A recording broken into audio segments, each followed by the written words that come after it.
Oh là là Bernard, mais tu as vu ces inondations dans le sud? Tu as des nouvelles de notre maison de vacances? Ne t'en fais pas ma chérie, j'ai tout prévu avec les experts. Le rez-de-chaussée n'est construit qu'avec des matériaux qui ne craignent pas l'eau. Ah bon? Mais je comptais faire un atelier gravure sur bois, moi, au rez-de-chaussée. Ah bah je pense qu'il vaut mieux prévoir un atelier aquarium.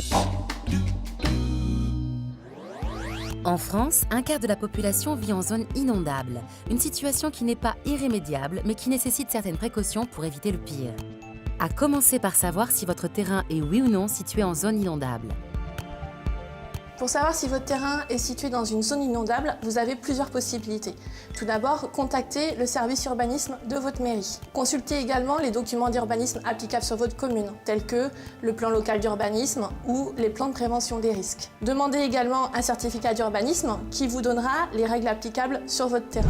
Parmi elles, construire au-dessus de la côte PHEC. C'est la côte des plus hautes eaux connues. L'idée étant de se mettre au-dessus de cette côte. En général, on se place 30 cm au-dessus. Et si vous n'avez pas la possibilité de surélever votre habitation, sachez qu'il vous reste d'autres solutions. Se protéger des eaux en est une. On peut tout d'abord mettre des ouvrages qui vont détourner l'eau et les répartir de part et d'autre de la maison pour éviter à nouveau ces entrées d'eau. Des solutions souvent efficaces mais qui ne sont pas sans inconvénients. La structure va alors devoir résister, travailler et on a des risques de fissuration, voire de soulèvement de dalles par exemple.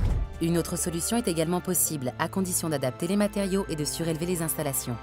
C'est de laisser pénétrer l'eau. Il y a un vrai avantage, on ne va plus avoir la pression de l'eau sur le bâtiment.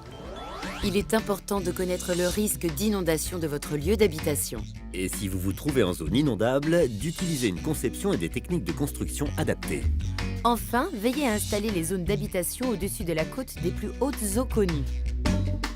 Toi, chérie, au moins, tu n'as rien à craindre en cas d'inondation. Là, je te fais une bouée naturelle.